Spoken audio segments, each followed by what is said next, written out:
Hello, welcome to our advanced structural analysis lecture today. Today we will be looking at the direct stiffness method, and my name is Engineer Dr. Edidion E. Ambrose. And in today's lesson, we will be looking at introduction and basic principles of direct stiffness method, the main step in direct stiffness method, application of the method in trust analysis, and then we will look at Microsoft Excel aided analysis of a plane truss using the direct stiffness method. So the direct stiffness method is a matrix-based method of structural analysis that is used to determine displacement and internal forces in a structure. So the method is very important because it forms a theoretical background of contemporary computer-based structural analysis and then finite element method. And because of that, modern structural analysis software like SAP 2000, ETAP, StatPro, and ANSYS, they use direct stiffness method as the basis of their programming. And so what can direct stiffness method do? It can be used to analyze truss, it can be used to analyze beams, it can be used to analyze frame.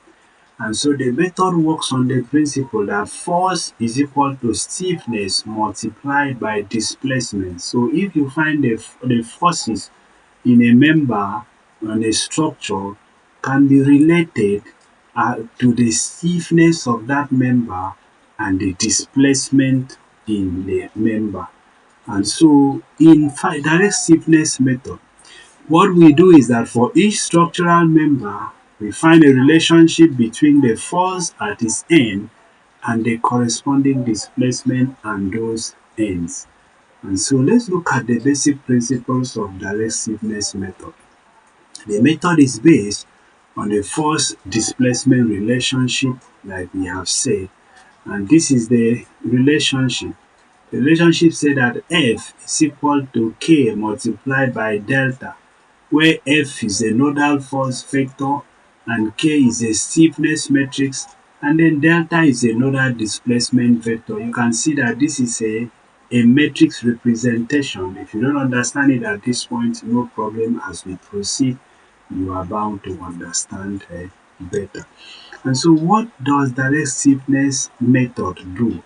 What it does is to find out how stiff a member is, we find out how stiff each member is, and combine all members into one structural system, calculate joint displacement, and then use those displacement to determine the internal forces and reactions on the member. So let's look at the basic steps in direct stiffness method. The first thing that we do is to divide the structure into elements. So we break down the structure into members, what we call element, connected at joints. And those joints are usually known as node. For example, for truss member, for a truss, you can pick each member to be each of the truss member to be an element in this case. And then for beams, each span could be, and then for frames, you could just find a way to divide it into different members. So after doing that, you form a stiffness matrix for each member. For each of the member, you write a stiffness matrix in a local coordinate. For example, axial stiffness of a truss member element can be given as K equals to EA all over L into this matrix, and where A is a cross-sectional area of the member, E is a modulus of elasticity, and L is a member length. So after that step, the next thing is to transform the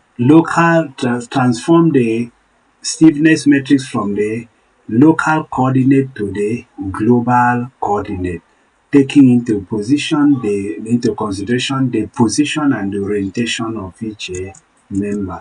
And the fourth step is to assemble the global stiffness matrix, and this is done by combining all the member stiffness matrix into one large matrix known as what? The global matrix. and this metric represent the entire structure. This metric relates all the nodal forces and nodal displacement of the whole structure. And the next thing is to apply boundary conditions. Boundary condition actually is to introduce known supports and restraints. For example, if you have a fixed support, you can say that there is no replacement, no vertical displacement, no horizontal displacement. If it is a roller support, you can say there is only restraint in one direction. So after the application of a boundary condition, the next thing is to solve for the unknown nodal displacement. Once the system of the equation is solved, you will now obtain the unknown nodal displacement based on this equation. F is equal to K multiplied by delta. And so the last step is to calculate member forces. Using the displacement, you can determine the member forces here based on the equation we have mentioned before. So we are going to look at the application of direct stiffness method in truss analysis. Now let's note the following thing about a truss. That a plain trusses are made up of short thin members interconnected and at hinge to form triangular pattern. Now a hinge connection can only transmit forces from one member to another member but not moment. So the forces acting on the truss are just axial forces, axial compression or tension, no moment. Now for analysis purpose, the truss is loaded at the joint, hence a truss member is subjected to only axial forces and the forces remain constant along the length of the member because the forces are only applied at the joint. And so the force in the member at its two ends must be of the same magnitude but act in opposite direction for equilibrium to occur. So once you take note of the following, we can now move into the application of direct stiffness method in analyzing stress. So let's develop the stiffness metrics for a truss member. So consider a member as shown in this figure 1.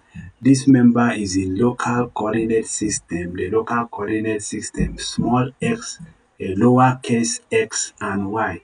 Y here is in this direction and this x is in perpendicular direction, horizontal to the orientation of the member, while y is perpendicular to the orientation of the member.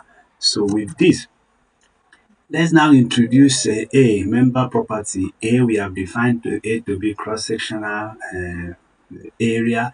E, modulus of elasticity. L is the length of the member, while F1 and F2 are the forces acting at the two ends. Now take note, this member have been labeled, this end is node 1, while this other end is node 2. So the next thing is, from elementary strength of material, displacement can be calculated by this equation. U is equal to FL over EA, where F is the force, L is the length, A is the cross-sectional area, E is the modulus of elasticity, and U here is the displacement that we want to calculate. So this is elementary strength of material. From that same formula, you can now express that make F the subject of the formula, and that will show that F is equal to AE over L multiplied by U. And you can change this formula or compress it to K multiplied by U. In that case, K is equal to UAE all over L. That means the whole of AE over L. We put it in a box and call that box K to reduce this equation. Now, still on that, so assuming both nodal displacement are zero when the bar is undeformed. So when the bar is undeformed, let's assume that both nodal displacement are zero, and so the net nodal deformation will be given as delta is equal to U2 minus U1. So the displacement at the core of node 2 minus displacement at node 1. And the resulting axial force in the bar will be given as F is equal to K delta, which can be expressed as K into U2 minus U1. And then for equilibrium, the F force at the node 1 plus force at node 2 must be equal to 0. This implies that F1 is equal to minus F2.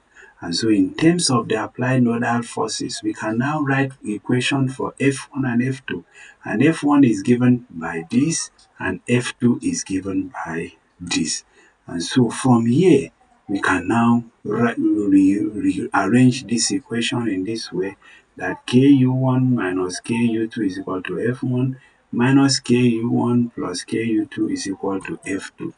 And so to continue, that equation that we have done in the previous slide can be put together to write like this. This is the matrix form of representing that force displacement relationship. So in this, when you remember that K is equal to AE over L, remember at the stage we put K in a box and we call it we put AE over L in a box and we call it K. So we are bringing them out now. So if you do that, you find out that this equation can become this AE over L into this matrix. So now this equation, from this equation 2, this component AE over L into this small matrix is known as the element stiffness matrix in the local coordinate. And equation 1 and equation 2 are the force displacement equation for the truss member in local coordinate. So they can be written in compressed form like this, in compressed form, that K is equal to U, or K multiplied by U is equal to F. Note that the lower case, we have adopted this lower case to mean that the components are in their local coordinate. Now, from this equation, K is the truss stiffness matrix in a local coordinate. U is a column matrix vector of the nodal displacement, and F is a column matrix vector of the element nodal force. So the next thing we are going to do is how to transform these parameters from the local coordinate to the global coordinate. And the first of we are going to look at displacement transformation matrix. Now, the truss member in figure 2, this is figure 2, truss member in local and global coordinate. So this member now, we have already established his parameter in the local coordinate. We have also introduced this member. You can see this capital Y and capital X showing the global coordinate. So the global coordinate is a standard vertical and horizontal coordinate that all the members will be referenced. While the local coordinate is a coordinate that is based on the orientation of each of the members. So what we do, we have already increased the parameter U1, U2 to be displacement. Okay, let U1 and U2 be displacement in local coordinate at node 1 and node 2 respectively. And based on the orientation of the truss in the global system, we have already established this coordinate. And so let the truss member be inclined by an angle theta as shown. So this member is inclined at angle theta to the horizontal global coordinate x. And so this capital U1 and V1 are the displacement in the global coordinate, while this V2, VU2 are the displacement in the local coordinate at node 2. So let's proceed still on that. Now from the figure, U1 in node 1 is made up of the displacement component in X plus that of Y. So if you look at this U1 in the local coordinate, it has a vertical component, it has a horizontal component because it is inclined at angle theta. So thus, you can now say that U1 is equal to capital U1 cos theta, which is the horizontal component in this, plus V1 sin theta, which is the vertical component, its vertical component. So that brings that equation. Similarly, you can write the equation for U2 also. And then from equation 2 and 3, you can rewrite them in the matrix form in this way. That u1, u2 being the displacement vector, this is cos theta, sin theta 0, 0. So this is the matrix display of the equation 3 and 4. And so if we say let C represent cos theta and S represent sin theta, equation 5 can be written in this form. So if you look at this form now, C, S and 0, you cannot, cos theta and sin theta has been replaced by C is just to make the thing less cumbersome. So still on it, and so equation 5 can be written in a compressed form like this, in this equation 7, that U is equal to du. So this is in the compressed form. Now in equation 7, T is a displacement transformation matrix which transform the four global displacement component to the two displacement in the local coordinate. So T is this transformation matrix. Now from figure 3, this figure 3, a truss member in a global coordinate system, showing a truss member in a global coordinate system. Now, from trigonometry, we know that cos theta is equal, cos C is cos theta, and cos theta is what? Opposite over, sorry, adjacent over hypotenuse. So if this cos theta, this is adjacent, and this is a hypotenuse. So that is how this equation comes about.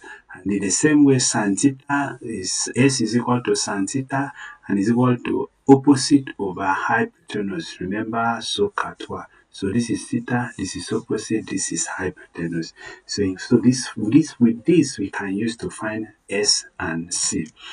And if we want to find the length, of course we know using particular theorem that L is the square root of this x2 minus x1 square minus or x plus, actually is plus, this place is plus, it will be corrected, plus or y2 minus or y1 square. Please note that this place is plus, that will be corrected.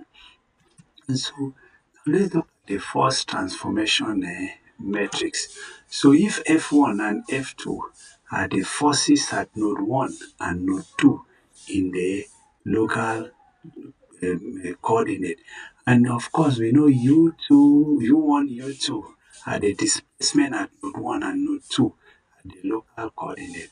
So in the local coordinate, so now F1, F2, F3, F4, let that be the forces at the global coordinate. So you can have F1 and F2 and F3 and F4. They are the forces at the global coordinate. So from figure 4, from this, or the relationship between the forces in local and global coordinate may be written as, so this F1, just using force resolution, you can see that F1 is actually the small f1.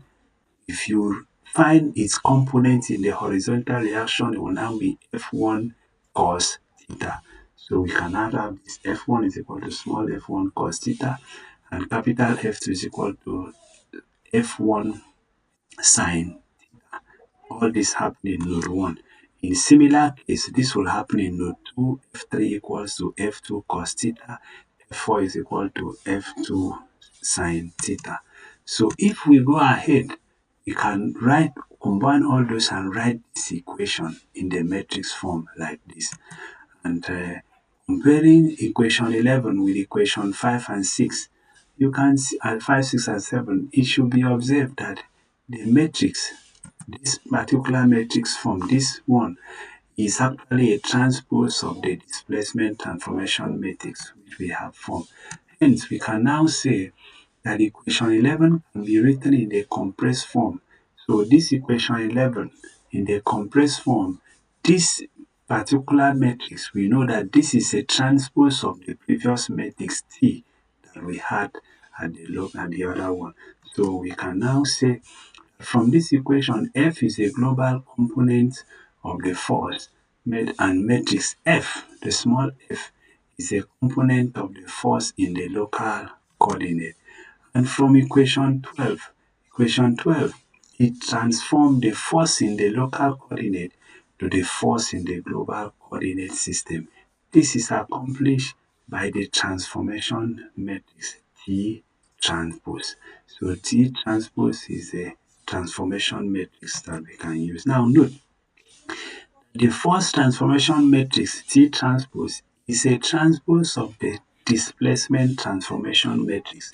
So take note of that the first transformation matrix is T transpose, while the displacement transformation matrix is a T, like we have established before. Now, remember global stiffness matrix and force displacement relationship.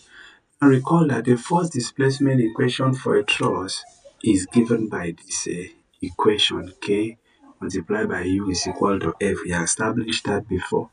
Now, if you substitute this F, if we substitute F that we have already established in equation 12, we have that F from equation 12, we substitute this F into equation 12, we have this equation 13, which shows that F, which is in the force in the global matrix, global coordinate, is equal to T transpose multiplied by K multiplied by U. And so from, if you substitute equation 7, which we have already, is equation 7, U is equal to TU into 13, this equation 13, we have that F is equal to T transpose K, then T and U. Notice that this is the T transpose and this is the T. Okay, so equation 14 can be reduced to this equation 15, that F is equal to K multiplied by U. Now, from this equation, notice that this K here is a global stiffness matrix, and the global stiffness matrix is a combination of T, K, T transpose, then K, and then T.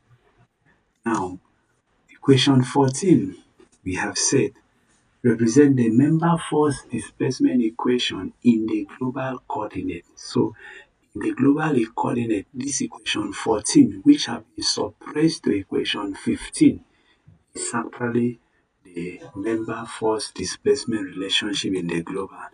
And so, therefore, K is actually, remember K is T transpose multiplied by K, small k multiplied by T. So this is T transpose, this is small k, and this is a T.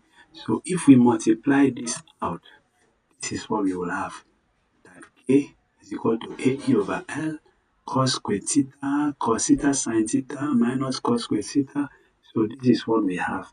But remember that if we say that if cos theta is equal to C and sin theta is equal to S, then this matrix can be written in this way: C squared CS minus C squared minus CS, and this is equation 17. Now this K is the member stiffness matrix in the global coordinate. So if you don't remember anything we have done, please, you will need to write down this equation, because you will use it when you start doing example and in your analysis in practice.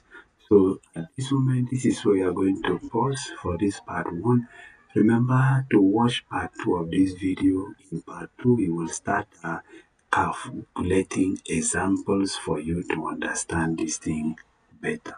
And don't forget to like this page and subscribe to it, such that every video we post, you will be having them. Thank you very much. See you in part 2 of the video.